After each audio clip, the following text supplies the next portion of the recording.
chair of the Climate Friendly Food Committee. And last month I had the opportunity to hear Katie speak, and I'm very excited that she is available to present to us tonight as a group. Katie is the Director of Corporate Outreach for the Better Food Foundation. She's the co-director of Greener by Default. She's a social entrepreneur who's passionate about creating a healthy, sustainable, and just food system. And as the founder of the Factory Farming Awareness Coalition, she spent a decade leading food policy workshops at universities, government agencies, and Fortune 500 corporations. Tonight, she'll explain why and how we can work to create climate action plan goals within our community through businesses, universities, conferences, and restaurants. And after her presentation, we'll have a chance to hear from one of the members of the Climate Friendly Food Committee about some immediate action that we can all take. And with that, I am very happy to introduce Katie. Great, thank you, Craig. Thank you, Bill. And thanks, Amy, for inviting me to speak tonight. So let me go ahead and share my screen.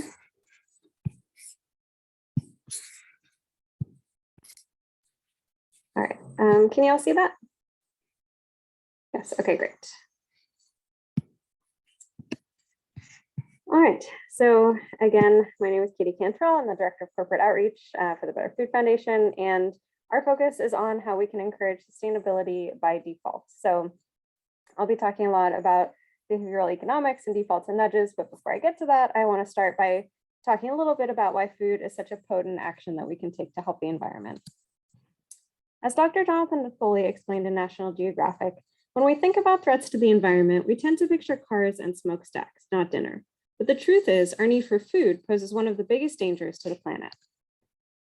Within the food system, animal agriculture has a really outsized impact. So globally, animal agriculture uses 77% of all farmland, produces 57% of all food-associated greenhouse gas emissions, but produces only 18% of the protein. The rest of that protein is produced by plants, which, as you can see here, have a much smaller carbon footprint than animal-based protein. So the three foods with the largest carbon footprint are beef, lamb, and cheese. Now, oftentimes people are encouraged to switch from beef to poultry, like chicken, as a way to shrink carbon footprint. And certainly poultry has a much smaller carbon footprint than beef. But even poultry's carbon footprint is still 11 times greater than that of peas and lentils. So we can see that the most efficient foods are these plant-based proteins. Now, when we think about our impact, we tend to picture what's above the waterline in this iceberg metaphor / infographic. So that tends to be individual food and water consumption, individual food waste. We don't see and often don't even think about or know about what goes on behind the scenes. So before the food arrives at grocery stores, supermarkets, our refrigerators. I'm going to give just a really brief overview. I can and have spoken for several hours about the problems with animal agriculture, but I just want to give some very brief context before we get into solutions.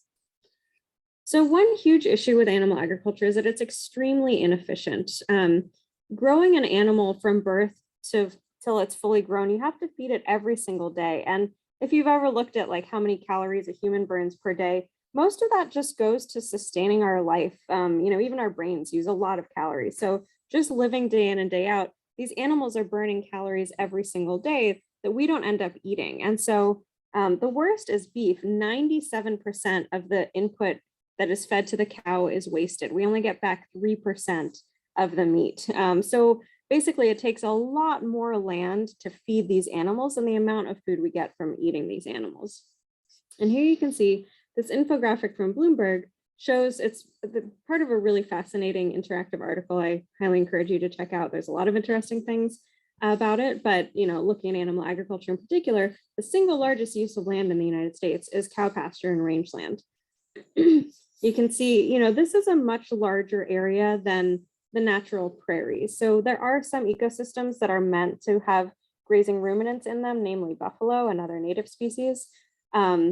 But the amount of land where cows are being grazed far exceeds that. So we've deforested a lot of land in the United States, converted a lot of wetlands and other areas into pasture, which has its own devastating impacts on the environment. If anyone is curious about this, I have a lot of great articles that I can send you. And then if you look to the right of that, you can see this square here for livestock feed. And you'll notice that there's about twice as much land is used to grow feed for livestock as is used to grow the food that we eat.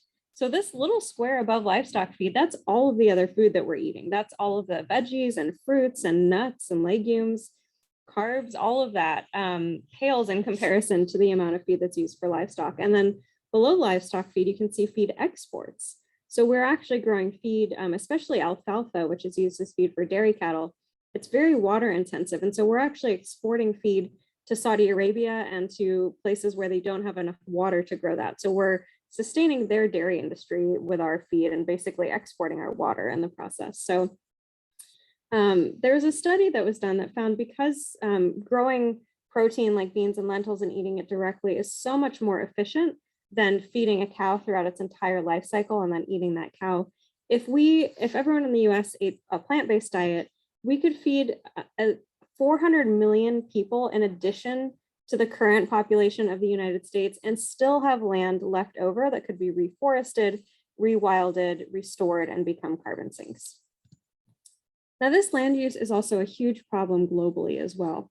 Meat production is the leading cause of the Amazon rainforest being cut down. It's being cut down to make grazing land for beef cattle and land to grow corn and soy to feed to animals on factory farms. So, sometimes people will say, well, vegetarians are causing the rainforest to be cut down for their soy milk and their soy yogurt. But that soy is actually being used as livestock feed. So the amount of soy that's used for tofu and veggie meat products is like less than 3% of all soy globally. Most of the rest of it goes to animal feed. Some of it goes to like refined, soybean oil and things like that that are in a lot of processed foods. I forgot to say, if you have any questions, please put them in the chat. There'll be lots of time to get to them afterwards. I know I'm throwing a lot of information at you. So if you have any questions or want more info about anything, please go ahead and put that in the chat. So by just about every metric, animal products are much more resource intensive than plant-based products.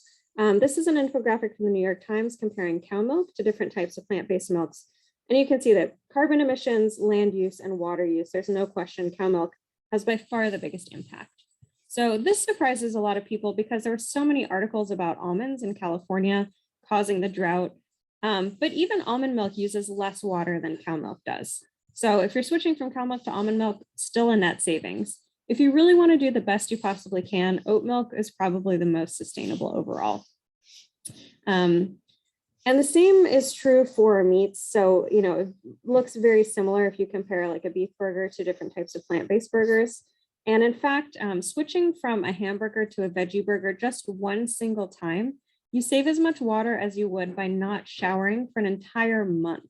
So by far the best way that we can save water and also cut our carbon footprint is by eating more plant-based foods. And then to add insult to injury, in addition to using disproportionate amounts of water, animal agriculture, factory farms pollute the remaining water. It's a leading cause of water pollution in the United States, also a leading cause of the dead zone in the Gulf of Mexico. And then, of course, the reason that we are all here today, the final problem with animal agriculture is that it is a huge contributor to climate change. So together, the world's top 5 meat and dairy corporations actually emit more greenhouse gas emissions than ExxonMobil, Shell, or BP. And yet, we hear very little about it. I mean, there's starting to be more discussion in the last few years. Before that, it was never even thought of. And there is, in fact, a reason for that. So there was some really great investigative reporting done earlier this year that found that big meat actually spends a larger percentage of their revenue on climate denialism and blocking climate action than big oil does. They are trying to keep consumers in the dark. They don't want people to know about the link between the meat industry and climate change, and they're blocking climate policy. So this is getting a little bit in the weeds, a little bit wonky, but because it's so relevant with all the discussion coming out of COP26, I just wanted to address it briefly since I know you're very focused on policy solutions as well.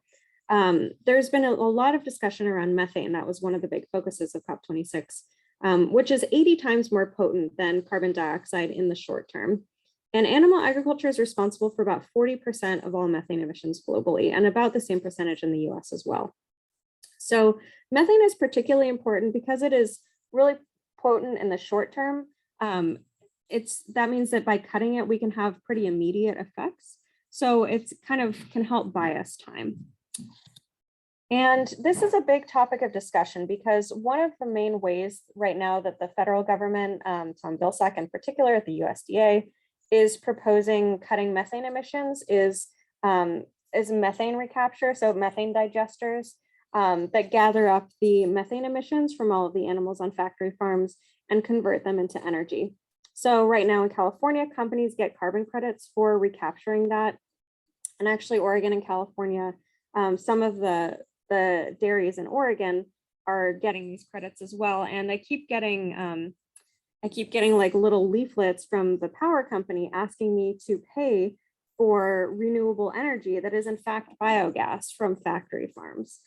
And the worst thing about this is that it's often funded with taxpayer money. So basically, taxpayers are paying to clean up this dirty industry by paying for these methane digesters, and then it's subsidizing factory farms by paying them for the methane that they're emitting. And one of the problems with this is that the digesters actually emit other types of air pollutants that harm the local communities, which are disproportionately communities of color. And the other big problem is that this is really entrenching the factory farming industry. And they're actually using these carbon credits to further expand factory farms. So it's becoming a way to justify the practice of factory farming, saying that, oh, how can we get rid of factory farms when they're the source of renewable energy, which is ironic because it's only, renewable or clean, and that it's better than the terrible, just letting that methane into the atmosphere. But of course, what would be better is if there weren't any of those air pollutants at all, if we didn't have these factory farming problems in the first place. So just kind of a little side note, but I'm really trying to help raise awareness about this, especially with environmental audiences, because this is really one of the growing fronts in the battle against big ag and factory farms. And then, oftentimes people say, well, what about grass-fed? Isn't that better? There's a lot of talk about regenerative agriculture and carbon capture in the soil. And, the most comprehensive study that was done, this was a meta-analysis that looked at all of these different studies at all of these different types of rangelands and grazing systems, found that grass-fed livestock are not a climate solution. Grazing livestock are net contributors to the climate problem, as are all livestock. So there's actually some studies that have found that grass-fed beef has a larger carbon footprint than factory farm beef does, because it takes the animals longer to reach market weight. And so that's more days that they are alive, generating methane and pooping, and also more days that they are eating. And most pasture raised still gets feed supplements, often corn and soy. So there's trade-offs. Obviously, it's much better for other environmental reasons, also much better for the local economy and workers and for animals to support pasture-based systems, but it's just not a climate solution. There was a study done that found that in order to meet the current demand for meat with pasture-based, we can only meet about 27% of the demand. So we're eating so much beef right now, there's only enough land to raise 30% of those cows on pasture. So really, if we are serious about switching to a pasture-based system, everyone has to eat 30% as much beef as they currently are. It's just not sustainable at the current scale. And there's been a lot of attention to this lately. Several different studies have found that without changing diets, agriculture alone could produce enough emissions to surpass 1.5 degrees of global warming. So what this is saying is that even if every other industry becomes completely carbon neutral by 2050, so energy, transportation, buildings, completely carbon neutral, but we leave the food system on its current trajectory, the food system alone will cause us to fail to meet the Paris Climate Accord. So we truly cannot stop climate change without making radical changes to our food system. The good news is that there are really easy ways to do this. Food is one of the most easy and powerful ways that we can take action because it's so much within our control. The changes are so simple. It's not like, making changes to the energy grid or building billions of dollars of new infrastructure or, passing cap and trade through Congress. This is something that can have very immediate and short-term effects. So one of the easiest on an individual basis, of course, is eating more plant-based foods. Greenhouse gas emissions of plant-based meals are on average 70% lower than the emissions of animal-based meals. And this is also a really effective strategy for events and for groups as well. And this is what I love, is because our individual actions can be amplified when we support making these changes in an institutional way. So This study looked at a 100-person event that's held, could be held at a university or a business or by a nonprofit. And they found that the single most effective intervention that can be done to reduce the carbon footprint of the event is switching from beef to veggie burgers. Second to that is reducing the portion size of beef by 25%. Now, the other things that we think of, like switching to recycled plastic or eliminating single-use plastic altogether, again, important for other environmental reasons, but in terms of the carbon footprint, the impact is pretty much nil. The other good news is that, the plant-based movement has exploded in the last few years. The CEO of Starbucks said the most dominant shift he's seen in consumer behavior is a shift to plant-based. Menu items have increased 800%. More than half of all households are now buying plant-based foods. And a quarter of Americans have recently reduced their meat consumption, including a third of non-white Americans. Now, who is driving this trend? It is mostly young people and omnivores. And this is what's really exciting, is that almost all consumers who buy plant-based meats are also buying animal meats. And so this means that, in order to make huge change very quickly, the most feasible thing is not trying to get everyone to go entirely vegan overnight, but really encouraging this existing trend of so-called flexitarianism or reducitarianism, which is people who are omnivores. They're not 100% vegetarian or vegan, but realizing better for our own health, better for the health of the planet, to not have a big chunk of meat on your plate at every meal. So eating more plant-based foods, more plant-based proteins more often. And that is really what our work is focused on. And the way that we approach that is through the lens of behavioral economics. We've been very inspired by the book Nudge by Richard Thaler and Cass Sunstein, which looks at the impacts of defaults and nudges on human behavior. So defaults are the option that people end up with if they don't make an active choice. I'll admit I still have the default ringtone that my phone came with. I never bothered to go in and change it. People tend to stick with the status quo or default option, partly because it's easier. It's one less decision for already overtaxed minds to make, and partly because it's seen as a more socially acceptable option. That most people are sticking with the defaults. If you want to fit in, if you want to go with the flow, stick with the default. If you opt out of it, you're going against the grain. You might stand out, you might seem strange, and it can be very uncomfortable for people. There's also this idea that, whatever most people are doing, whatever is the default, it kind of subconsciously sends this message that it's socially sanctioned. If this is the normal thing to do, it must be the right thing to do. So I'm going to stick with that. A great example of this is organ donation. So in countries where people by default are not organ donors and have to actively opt into it, participation rates are much lower than in countries where people by default are organ donors and they have to opt out of it. To give another example that's rooted in sustainability, this study looked at the energy sources that businesses were using. So in the control in year one, businesses were by default opted into conventional energy, and they had the choice to opt out into renewable energy. And you can see that almost 100% of businesses stuck with that conventional energy default. Then for the study, they flipped it. So they made renewable energy the default, and they gave people the choice to opt out into conventional energy. And you can see this resulted in almost about 70% of businesses stuck with that renewable energy default. And it was consistent over time. So it wasn't just that they didn't notice, and then a few energy bills in, they looked at it and said, hey, I want to go back to conventional energy. They're perfectly happy to stick with renewable energy when it's the default. They just weren't taking the action to opt into it when it was not the default, when conventional was the default. So when you combine these two concepts, defaults and plant-based foods, you get greener by default. So the core concept is really simple. Right now, pretty much everywhere meat is the default and people have to especially opt into veg options. We're just looking to flip it, like that energy study, to make plant-based the default and give people the choice to opt into meat and dairy.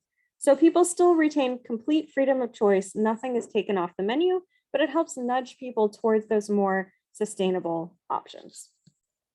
This is really flexible. There's different strategies for implementing it in different food environments, and it's cost neutral and can even potentially save money. It's also more inclusive. So plant-based foods are kind of the lowest common denominator. Most people can eat them. And then if you have the choice to add meat and dairy, that includes everyone by default. That includes the 30 to 50 million Americans who are lactose intolerant, the majority of whom are people of color. It includes the many religions that encourage vegetarianism, so Buddhism, Hinduism, Sikhism, Rastafarianism, Seventh-day Adventism, Jainism, and those that restrict certain animal products like Judaism and Islam. It includes those young people who are trying to eat more plant-based foods and communities of color. So I already told you this statistic that 1/3 of Americans of color are trying to reduce their meat consumption. And actually, Black Americans are more than twice as likely to be vegan than white Americans. So there's, some kind of pre-existing stereotypes about white vegans being like these, or excuse me, about vegans being like these young white hippies. But actually, there's a growing veganism movement among communities of color in the United States. So by serving plant-based foods as the default, we are meeting the needs of all of these people. And it's also really effective. So this was a study that was conducted at the Harvard Kennedy School at a conference. And in the control condition, just like pretty much everywhere, meat was the default and people could request a vegetarian option. So actually 1/4 of people requested a veg option, which is much more than we would expect in the general public. About 10% of the public is vegetarian, but I guess it's higher at Harvard. But still 3/4 of people stuck with that meat default. Then they switched it. So they made vegetarian the default and gave people a choice to opt back into meat. And they found that 2/3 of people stuck with that veg default and 1/3 requested meat. So that's a 43% increase in the number of plant-based meals served just by switching the default. Now there was a study done at a series of conferences in Denmark that found even more dramatic results. So here, same study design. In the control condition, meat was the default. People could request a veg option. Here they found only 2% of people requested a vegetarian option. And then they flipped it, they made veg the default, and 87% of people stuck with that veg default. 13% opted out into meat. So that's an 80% increase in the number of veg meals served just as a result of making them the default. And actually they gathered feedback from participants and they all had positive things to say. No one was upset about this because they still had their freedom of choice. They still had the option to choose meat if they wanted it, but most of them stuck with vegetarian when it was the default. Again, because it's easier, because they perceive it as a more socially acceptable thing to do. Whatever the reasons, it's hugely effective. So what does this actually look like? I'm going to go through some different implementation strategies, and I'll talk about how they can be applied both as individuals in our daily lives and also at institutions. So one of the core strategies is to make your base plant-based. So again, we want to serve plant-based food with the option to opt into meat and dairy. So if food is being served buffet and family style, make the entrees plant-based and then offer meat and dairy at the end of the line. Now this works too for your families. I know, it can be very hard if you have spouses or kids who are not so into vegetarian food. What you can do is, prepare a plant-based meal and then have some meat and some cheese available to be added on. But that way it's not the bulk of the meal. It's not what you're really filling your plate with.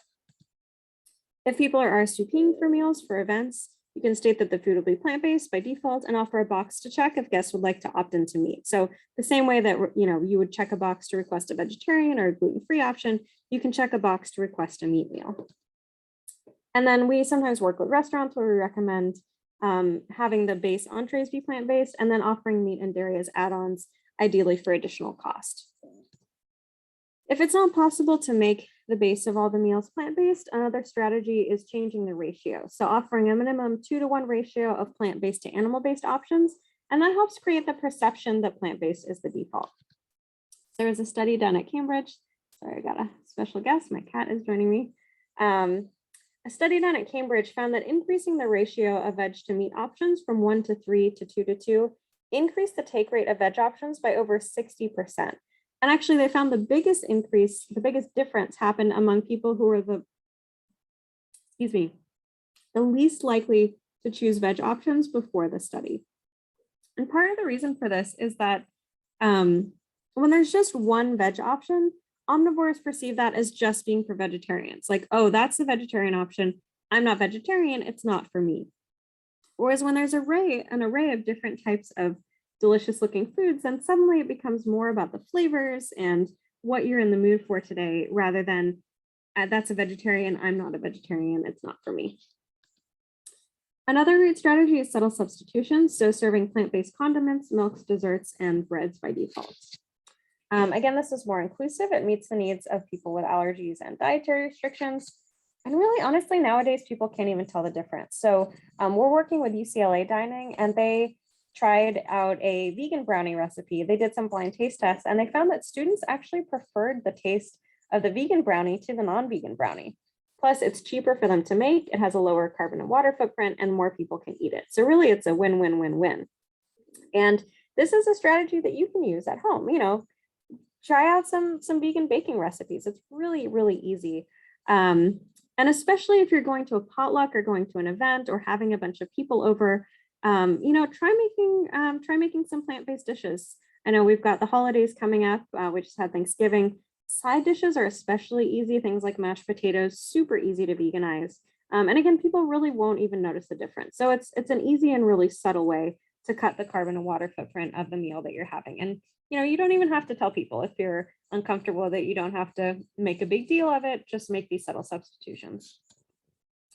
And then if there's printed menus, then incorporating the plant-based options into the main menu and listing them first rather than having them segregated into their own separate section here on the right. So the World Resources Institute's Better Buying Lab did a study and they found that this strategy increased selection of plant-based items by 56%. Again, because if, you know, for omnivores, you see vegetarian dishes, the vegetarian section. If I'm not a vegetarian, I'm not even going to look down there. I think, oh, that's just for vegetarians. I'm going to order from the normal menu up here.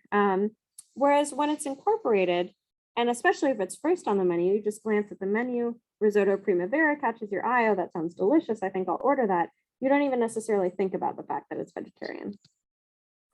And then finally, labels are really important. So labeling foods with names that are focused on taste, texture, and provenance, so where the dish is from, where the flavors are from, rather than advertising it as, you know, vegetarian, vegan, meatless, or as healthy, low fat makes a huge difference. So, you know, this cake on the right, we can see it looks like a beautiful cake, but a lot of people are probably put off by the fact that it's labeled decadent vegan chocolate cake. You can imagine how many more people would be likely to order it if it were just called decadent chocolate cake. And, you know, most of us, when we're ordering a cake, we don't say, does this cake have eggs in it? I only eat cakes made with eggs. You know, it's not that we really want eggs in our cake. It's that we have this idea either that vegan food doesn't taste as good or that vegan food is just for vegans. And so if that's a vegan cake, it's not for me. I'll get a normal cake. Even though, especially around Portland, hopefully you've all had a chance to, you know, check out the fact that vegan food can be just as delicious and just as decadent, but still that word is off-putting to a lot of people. So the World Resources Institute's Better Buying Lab did a study in the UK, and they found that renaming meat-free sausages and mash to Cumberland spice veggie sausages and mash increased sales by 76%. And actually here in the US, at Panera did an experiment, and they changed the name of their vegetarian black bean soup to Cuban black bean soup, and they saw sales go up immediately. So just these subtle changes in how food is presented really changes how omnivores especially perceive them, whether it's appealing, whether you think it's for you or you think, oh, it's just for one of those other people who's vegetarian. So that's the core concept. It really works in any food setting. So we work with businesses, universities, organizations, conferences, events, and restaurants and cafes. And we really try to make it as easy as possible for institutions to do this. And we're a nonprofit, so we provide these services completely free of charge. So that is the end of the presentation. I will take questions, but I encourage you to check out our website. It's greenerbydefault.org, and this is my email address. I would especially love to work with you if you are part of any institutions in Portland that might be interested in implementing this policy.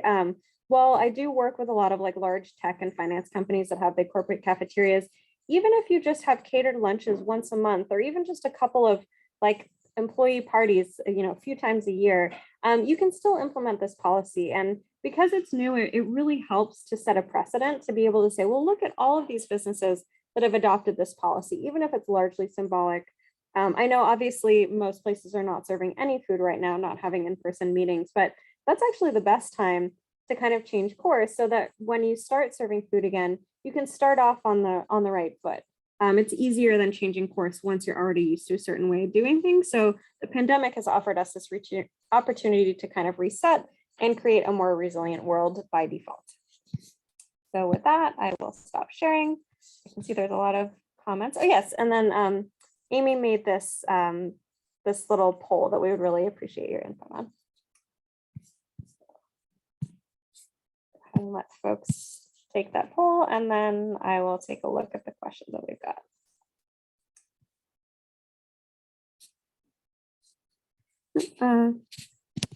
Early in your presentation, Katie, Bill asked if you have any idea how much less greenhouse gases are emitted if we made the switch from a beef hamburger to a veggie burger.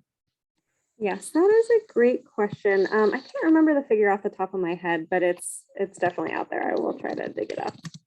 I know Impossible has done a lot of life cycle analysis. Okay, here's an article. I guess the Sierra Club found that a single Impossible burger accounts for 12 times less greenhouse gas emissions, nearly 50 times less water use, and 20 times less land use than a beef burger. So yes, a beef burger has 12 times the emissions of a plant-based burger, of the Impossible burger specifically.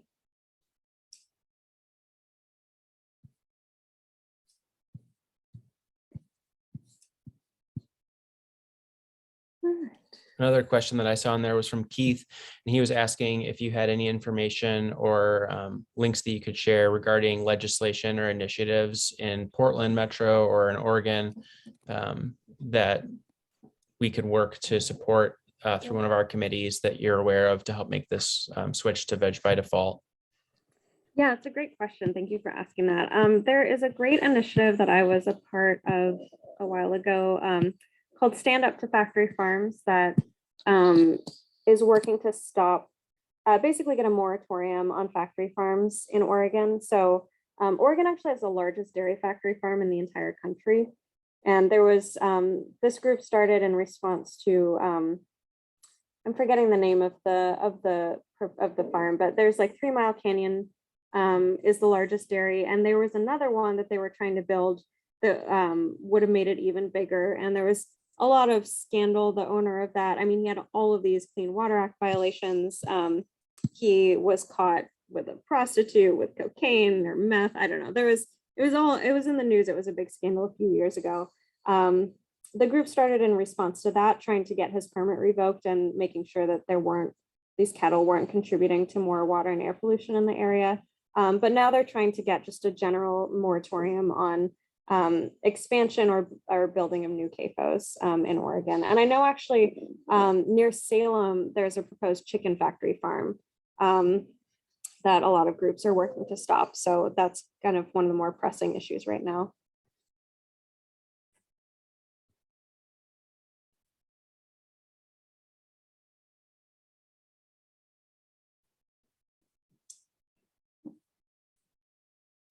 Okay, I can just go through the questions. Okay, yeah, so I see the question from Keith about pet foods. You know, that's a really interesting topic. There was a study that came out. It was pretty shocking.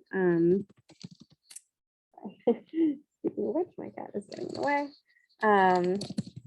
Amy informed me the cats are obligate carnivores, so they're off the table, so to speak. Yes, for now, but it's interesting because there is, sorry, I'm trying to find this article that came out. I'll just link to it in the chat. But actually there, I don't know if you're all familiar with like cultivated meat. So it's the idea of growing cells in a lab in a medium. So like right now, you know, they do it to grow like human skin cells. And so the idea of like growing animal muscle tissue, but you're only growing what you're going to eat directly. So it's much more efficient than like raising an entire animal through its whole life cycle. There's been a lot of debate as to whether that is actually feasible to reach like price parity for like McDonald's, say. Some people think that, you know, that's the answer. In 10 years, McDonald's will be serving cultivated beef burgers and factory farms will be a thing of the past. There's some debate now as to the science, whether it can really scale and be as cheap as factory farm meat. Also, there's a lot of regulatory hurdles, but there are companies working on cultivated mouse meat, cat food, because, you know, mice strains they're like the most readily available because, you know, medical researchers use all of these mice strains. So there's a lot of mice cell lines that are available. there's less regulatory hurdles for them to produce pet food. And so there's actually a company that said that next year they're going to start selling cultivated mouse cat treats.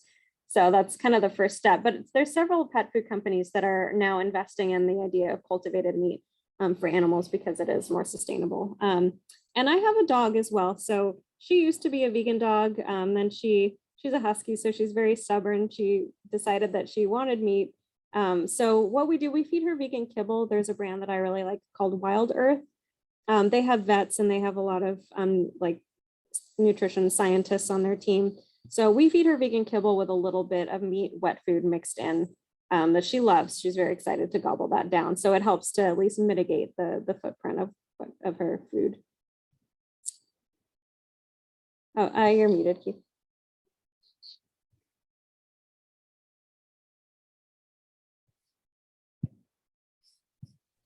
There's a couple of questions in the chat about like wellness and how the switch to plant-based eating has a positive effect, or also the perceived negative effect of like lack of energy or lethargy if you're not consuming enough protein as a plant-based person.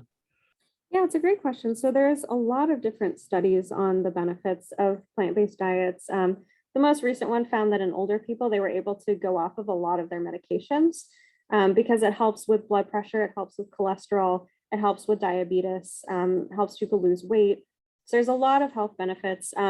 Oftentimes people do say they feel more tired, and oftentimes that's just a lack of calories. So, you know, animal products are really heavy. They're dense. They have a lot of fat, they have a lot of calories. And so if you switch from eating animal products to eating mostly vegetables and grains, you have to actually eat a larger quantity of them to get the same amount of nutrition, which is part of the reason it's, you know, it can be good for weight loss because you're eating really fibrous food. So it's easier to feel full.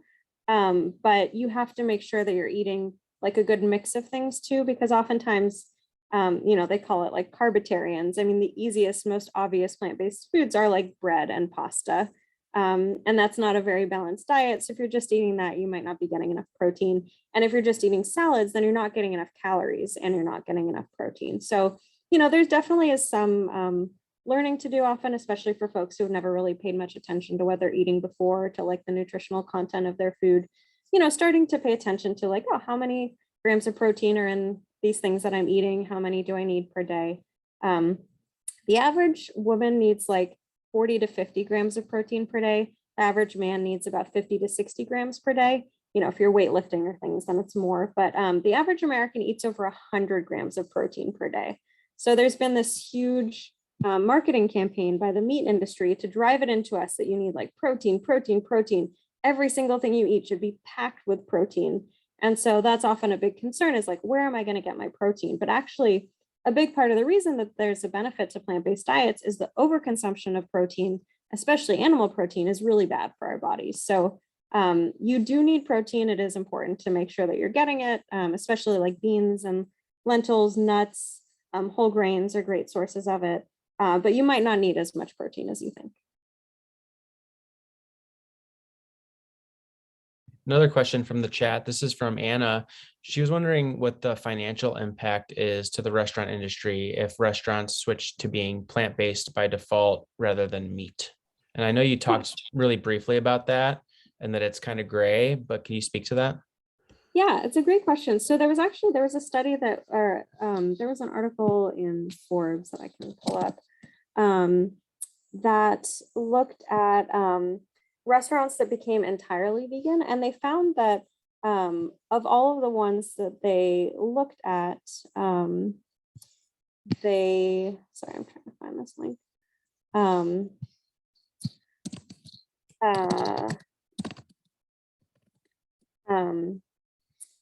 I might not be able to pull it up now. I can share it later. All of the restaurants had increased their profitability and cut their food costs. Some of them, their food costs dropped by 2%, some they dropped by like 50%, because it really depends on what they were serving and what they start serving. So, you know, if they were just serving really cheap conventional beef and they start serving Impossible burgers, that's going to increase their food costs a lot. But, you know, if they were serving decent quality beef and then they switch to beans, that's a huge cost saving. So The one big challenge around this, especially right now, is that plant-based foods, because they involve more vegetables, they tend to be more labor intensive. There's more chopping and washing and peeling involved. And so that requires more labor. And I know that especially right now, there's a big labor shortage for restaurants. So that is the one challenge. And sometimes the increased labor costs can offset the decreased food costs, which is why we say that it's, at cost neutral, but potentially cost savings.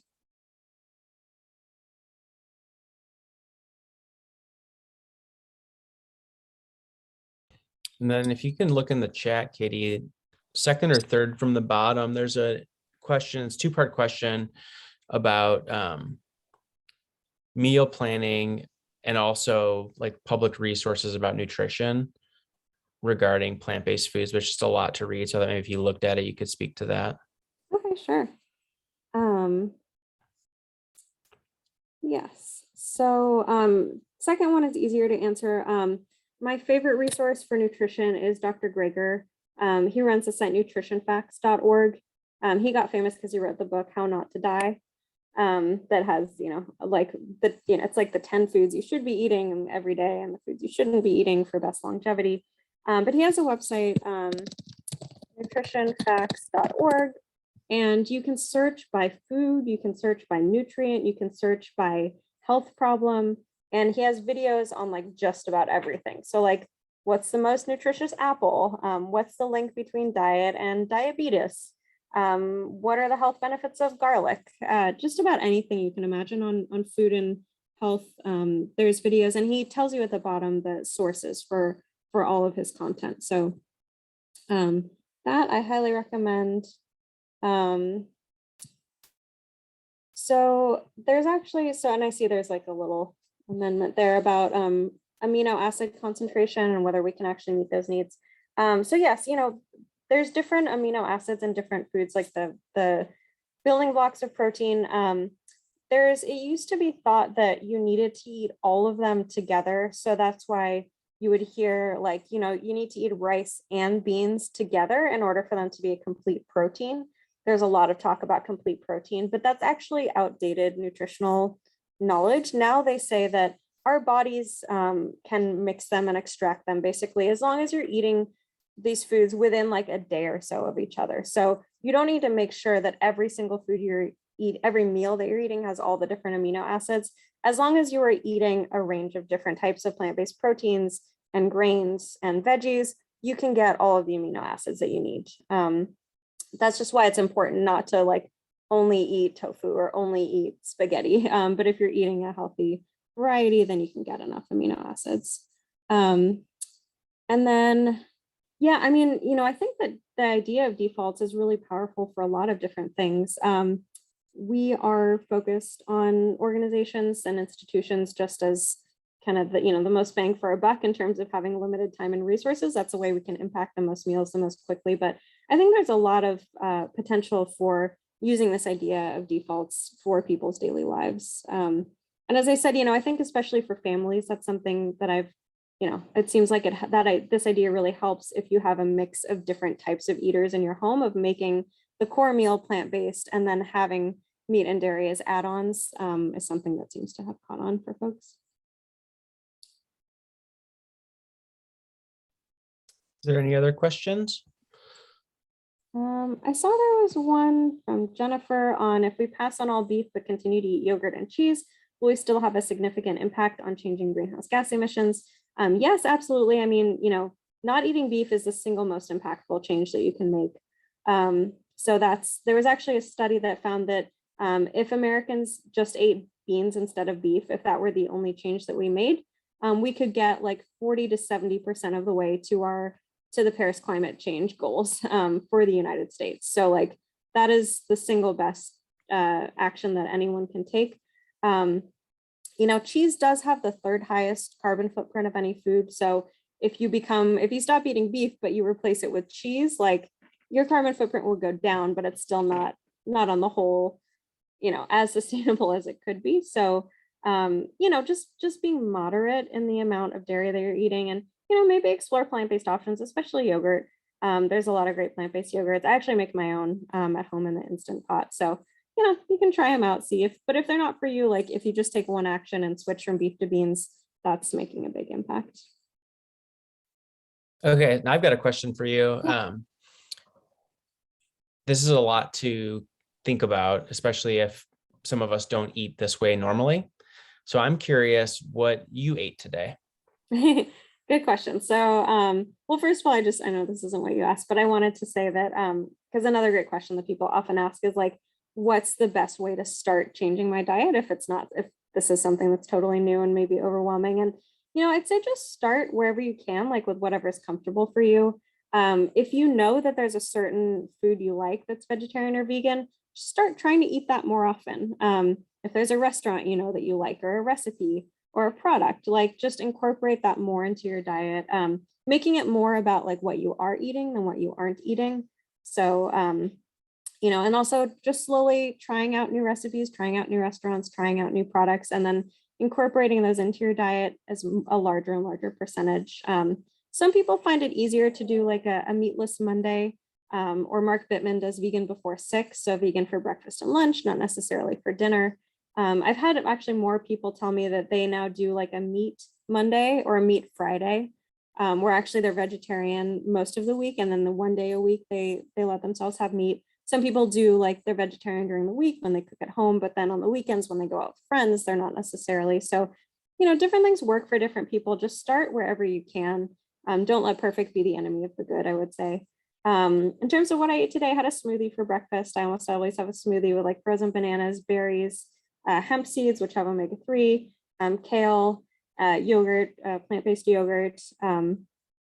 And yeah, that's, and then like a plant-based milk and a protein powder. So that is just like a ton of nutrition, right? First thing in the day, it takes a large percentage of my needs right there. And then I had leftovers for lunch. I made Soy Curls, they're actually a locally made product. They're really great. They're non-GMO, just whole soybeans that this local family like patented this special way to make them that it's very meat-like and they're really easy to cook. So I made those. I actually breaded them and fried them in the air fryer. So it's kind of like fried chicken. And I made potatoes au gratin. So like a kind of cheesy potato dish with a cashew cheese sauce. I made that for dinner last night and I had the leftovers. And now my husband is making dinner right now. I think he's making curry. So, yeah. It all sounds very good. Well, I think we could kind of wrap it up with this part of the conversation. Thank you so much, Katie. That was a wonderful presentation. Very good conversation afterwards. And it was great to hear from you. Is there anything else you want to say before we kind of move on with the rest of the meeting? Yeah, well, so I will put my email in the chat, and then I'll also put the website in the chat again. And, please feel free to email me with any questions that you have. Oh yeah, let me put another website. For anyone who is interested in just changing your own diet, chooseveg.com has really great recipes and resources and stuff. But yeah, if you have any questions, like if you want citations or articles about the topics that I mentioned today, if you want to know like what are the best vegan restaurants in Portland, or what are the best products? I mean, I know you've got like Amy and like, Craig, like there's great resources within the group too. I know people you can ask for tips, nutrition tips and things like that, but anything at all, please feel free to reach out to me. And then also I just want to make another pitch that, it's extremely helpful to me to have someone within an organization, again, be it a workplace or a school or a nonprofit or a faith community, say, hey, I think that we should implement this policy for events or for, lunches whenever we have food served. I can't really cold call people. I just never get responses. It takes someone within the organization to say, hey, I'd really like to do this.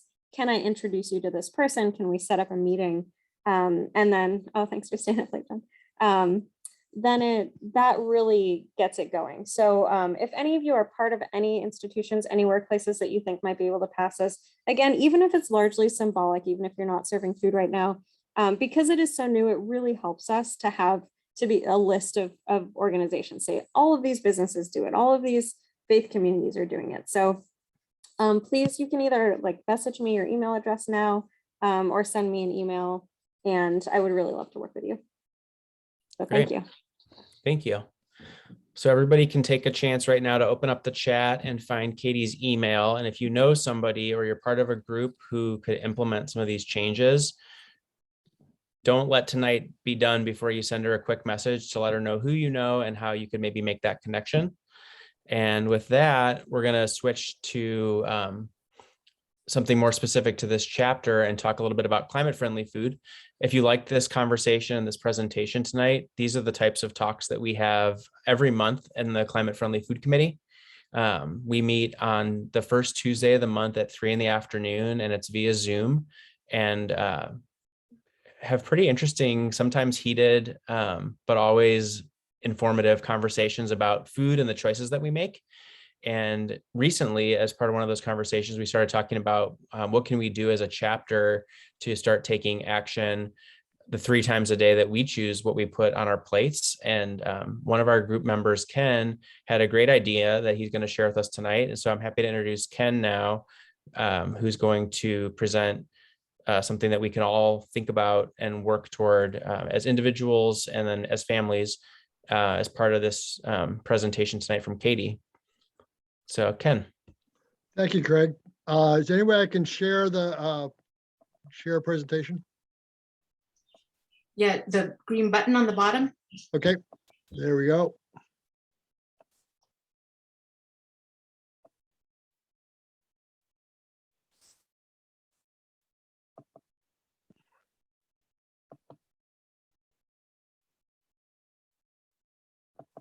Okay, we can see it.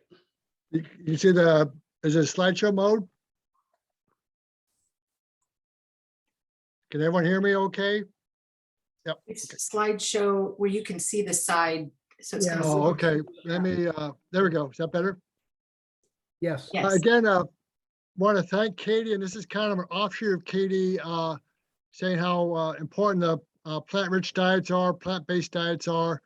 And like Craig is saying, is we want to kind of take Katie's presentation one step further and try to get people in our group to try a Meatless Monday, or there's also a thing called a Green Monday, and there's also a Vegan January. So as Craig and Katie said, I am still eat more meat than I should, but I am trying to do at least 1 day a week. And I know there are other folks in this group that can easily do 5 to 7 days a week. So we want to challenge everyone that. And as Katie was saying, going plant-rich diets can be healthier for you. It can be a preserve on the land and water, and it can also combat climate change. So it's a very positive thing to do. The neat thing about going with Monday is it's kind of a simple message. Let's just skip meat once a week. Again, some people can do more than that, but for some people that's a big challenge. And let's just, for those, let's do that. Monday is a day most people are open to making positive changes. So that's why we kind of picked Monday, is that's kind of the start of the week. And then a lot of times once you kind of start off the week, you may by chance continue throughout the week and having leftovers and more meals as well. So right now we're encouraging everyone in the club to do at least Monday plant-rich, plant-based diets if you can. And if people can do all 7 days, that is wonderful. There are organizations out there. One is called Meatless Monday. It's done by John Hopkins. And they have quite a few recipes on there, menus on there as well. I know Katie was saying, you know, where do we get recipes from? And Meatless Monday, just Google Meatless Monday. After this, I will put all this information on the chat on how to access these different sites. Green Monday, same idea, basically just using green versus meatless. And they are just trying to shift the diets to more of a meatless, plant-rich option. And they have a website as well. Vegan January. So in 2021, they had 500,000 people do Vegan January. So if we can get 500,000 or more this coming January, that would be fantastic. So the ones that can do that, thumbs up, great. And the ones that can only do a couple plant-rich diets a week, thumbs up to them too. I think, like Katie said, if everyone just does a little bit, it all adds up and is quite significant. Also, the other thing is I've been reading out that a lot of people say the biggest thing we can do is talk. So by us doing Meatless Monday, and I've actually proposed it to some of my groups, they've caught on and they're doing it by themselves. Just by that term, they kind of catches them. So sometimes just talking to your friends will get more and more people to do it. So this is basically following up on Katie's suggestion.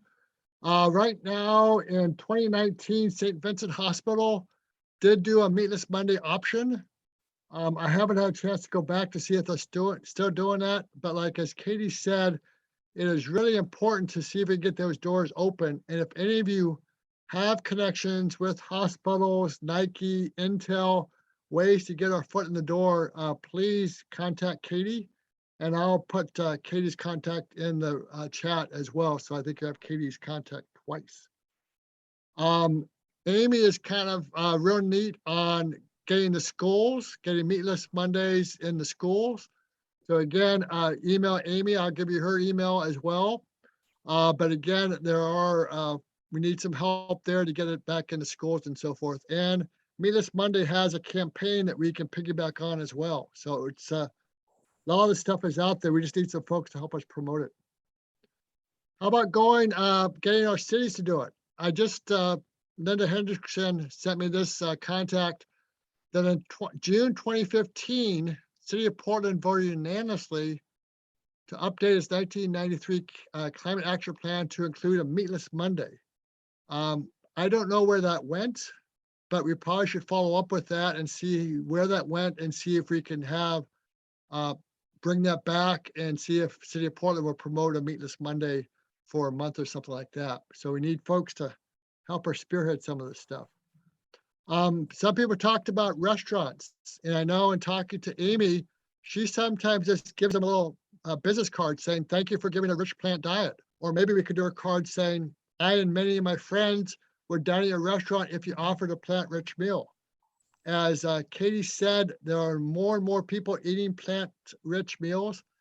And since I've kind of got this idea to do this, I've been noticing a lot of the restaurants I eat at don't offer plant-rich meals.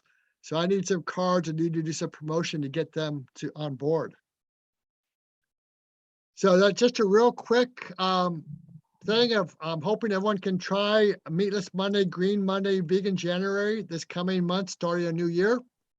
Please let us know if you know of your 2 best plant-rich recipes. I know there's lots of resources out there, but I'd rather hear your recipes and getting something off the website. Also, there's lots of different vegan products. I've been using a lot of oat milk and find that that's pretty good. I know other people have other ones, so let us know your favorite vegan products. And then we're hoping to add this to the food committee's website. So we'll have a resource of recipes and favorite vegan products that we can do and so forth. So I will copy this into the chat room and does anyone have any questions? Or I guess we might be open for questions after this too. Thank you. No, that's great, Ken. Thank you so much. I hope this gives everybody some just kind of like clear ideas of changes we can make or things that we can consider in something that we do every day as people. And I want to say thanks to Amy and to Bill for giving us so much time tonight to talk about food choices. And then with that, I'll pass it back to you, Bill. Yeah, thanks, Katie. Thanks, Greg. Thanks, Ken. I've been kind of chatting back with Amy. We had a really good attendance tonight, and literally through the entire presentation, nobody dropped off. So that's good. A lot of good attentive listeners. Hopefully we can build off what Ken was talking about and come up with some actions that as an organization we can work on the diet of Oregon or Portland or even just your house. That'd be great. So we're gonna, I think we have a little time for those of you who want to hang out and chat about food, chat about the chapter and anything you want to work on or anything that's on your mind. If you're not interested in any of those such conversations, you're free to leave the meeting Oh, one and second. go on with your evening. Oh, sorry, Amy, did you have something else you wanted I to have say? a poll I want to send Okay, out yeah. about the January.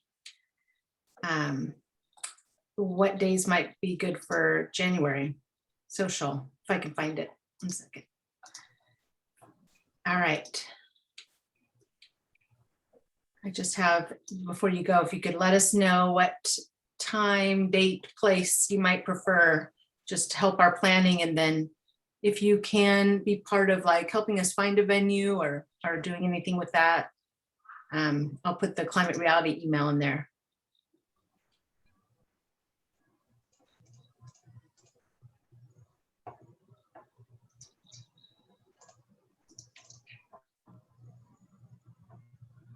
Perhaps the veggie grill downtown would be a nice place to meet. Yeah, I wonder if they would let us reserve the whole place though, you know, if they have a separate meeting room, that's gonna make it easier. Well, that many Or we of could us- just go in and buy our own food. Yeah, that would work. And reserve. If we did go there, they have the way that it's designed, the restaurant has 2 tiers. And so we might be able to just get kind of like the back half of it, Hmm, which would be a different floor, and it'd be pretty easy to have it marked that there's like a function happening there. right. Ken, you're still sharing. There you go.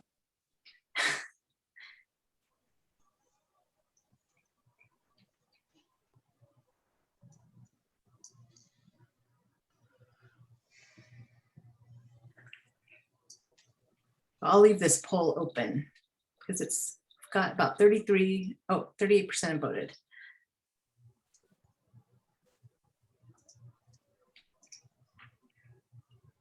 And let's see, I invited Tracy Farwell. Do you want to say anything, Tracy, about the initiative that you're interested in? Not to put you on the spot, but kind of. Well, thank you, Amy. I'm happy to launch into my favorite topic. I'm kind of interested in biofuels. I've got a science and engineering background, and you know the basics of the climate challenge is stemming from so much carbon in our environment. I found, of course, that biofuels have the same kind of carbon as the carbon that's, you know, like ruining the place. So in general, I'd like to intrigue the climate reality folks with the idea that we can't really stand any more carbon emitted, even from biofuels. So I've sort of gone overboard on this. I'm 100% in on the issue. Done a lot of research. I'd be happy to share on the proper occasion. So thanks, Amy. That's my short life story right there. Biofuels, I think, very interesting topic. If there's interest in kind of getting into some detail on biofuels, throw your interest into the chat and we'll see if we have enough interest to dedicate a big chunk of time, because it is a topic that you need to dive in deep a little bit on, I imagine, Tracy. Well, my sense of urgency is inspired by TriMet that's just decided to transition from fossil fuel to renewable diesel in 6 months. So they're suggesting that they're really on board with climate issues and they're really doing a good job. And if you're a chemist, it's the same kind of carbon that they're already emitting from fossil fuels.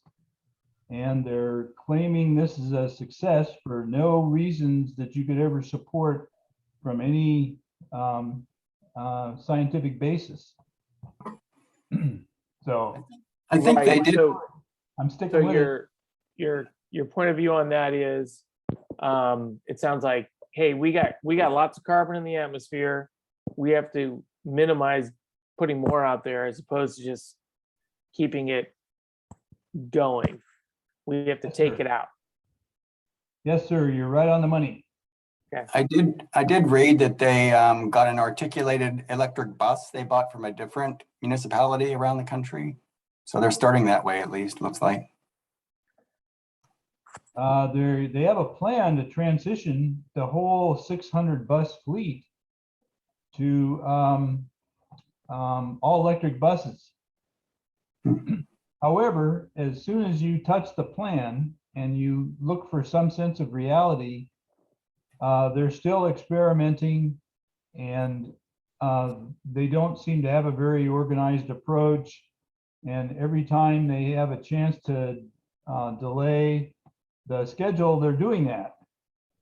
So, you know, these two impressions on my part, namely the reluctance to catch up with other fleets that have already gone to a transition to electric buses, plus this emphasis on going to so-called clean carbon, you know, which science will not justify. I'm just seeing some resistance that I'd like to help other activists deal with.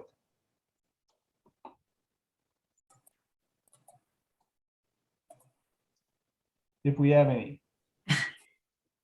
Yeah, I'll put this in an upcoming email newsletter too, but I think between transportation and renewable energy, I'm sure there's other people interested in this.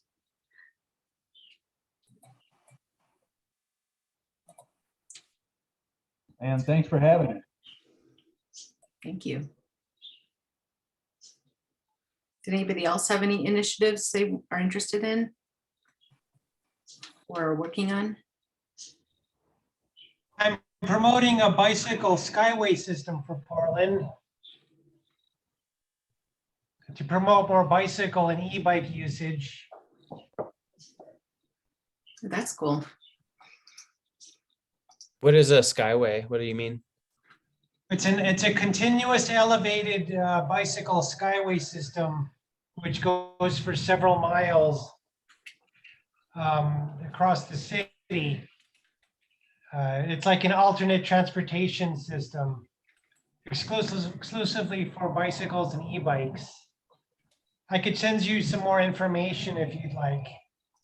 I've been contacting other organizations and state reps here in Oregon about it. You know, Michael, yeah, you bring up a good point, which really is we don't, as of now, have a transportation focus at all in any of our committees, primarily because I don't think anyone has stepped up for that topic. And that might be more than what you're focused on, I don't know, but certainly would fit within the zone of transportation. And there are many, many things we can be focused on there. But if you're so interested, or anyone else is, it's a hot topic for sure. Bill, let me add to that. I'm working with a group on public transit to trailheads and snow parks. And that has 3 criteria. One is the roads are getting congested, parking lots are full, getting people out of the personal cars would be great on climate. And right now, ODOT and several of the public bus systems are working on how to get people to trailhead snow parks, getting people out of the cars. And we're trying to work with them to make sure that they do it in a way that us users can use it. So that would be also part of that transportation committee bill. And I am actively working with ODOT and the local transit agencies to do that. So if anyone would like to get involved with my committee, let me know on that too. What's your email? Ted Barker's email? Just fold up your airplane, throw it in the air, and that'll be that little water bottle. I'll add my email to the chat room, Bill. Thank you. Yeah, just so you guys know, in case you haven't heard me say this before, when we're putting together committees, we require just a couple of things. One is more than one person, so 2 people to be working together, just because it often takes a lot of energy, and it's good to have someone there as a partner to kind of pick you up when you need it. And then a simple, hey, what are we about? What's our mission? What are we trying to do here? And kind of a plan for the next 6 months, year, just so that we have some structure around what we're doing. That's it. Pretty easy. If you guys are interested, or anyone else, that'd be great. We'd love it.